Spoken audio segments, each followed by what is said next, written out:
ಅಳಿ ಏನು ಮಾಡಲ್ವಾ? ಏನು ಮಾಡಲ್ಲ. ವೈರೆಲ್ಲ ಕಚ್ಚುತ್ತಂತೆ. ಮತ್ತೆ ವೈರು ಹಾಂ ವೈರೆಲ್ಲ ಕಚ್ಚುತ್ತಂತೆ. ಇಲ್ಲವಲ್ಲ. ಹೌದು, ಇಲ್ಲಿ ಚಾಪೆ ಇಟ್ಟಿದ್ದಕ್ಕೆ ಹೆಲ್ಪ್ ಆಯ್ತು. ಬೆಳಗ್ಗಿಂದ ಅಲ್ಲೇ ಕೂತಿತ್ತು ಕಿಟಕಿಲಿ. ಹೌದಾ? ಎಷ್ಟು ಓಡ್ಸಕ್ ಟ್ರೈ ಮಾಡಿದ್ರು ಹೋಗ್ಲಿಲ್ಲ. ಆಮೇಲೆ ಮೆತ್ತಗೆ ನಿಮ್ಮ ರೂಮಿಗೆ ಬಂತು, ಬಾಗ್ಲಾಕ್ಬಿಟ್ಟೆ. ತೆಗೆದಿಟ್ರಾ? ಕಿಟಕಿ ತೆಗೆದ್ವಲ್ಲ, ಹೋಯ್ತಲ್ಲ. ಹೊಟ್ಟೋಯ್ತಾ? ಬೇಕಿತ್ತಾ? ಆಟ ಆಡ್ಕೋಬೇಕಾ ಅದ್ರ ಜೊತೆಲಿ, ಅಳಿಲ್ ಜೊತೆಲಿ? ಇಲ್ಲ.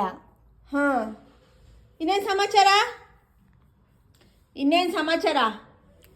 ಏನೂ ಇಲ್ವಲ್ಲಮ್ಮ. ನಾಳೆ ನಿಮ್ಮ ಮೊಮ್ಮಗನ ಮುಂಜಿ. ಗೊತ್ತಾಯ್ತು. ಯಾರ್ದು? ಅಬ್ಬಾಯ್ದು. ಆಲ್ ದ ಬೆಸ್ಟ್ ಹೇಳಿ. ಆಲ್ ದ ಬೆಸ್ಟ್ ಅಂತ ಹೇಳಿ. All the best.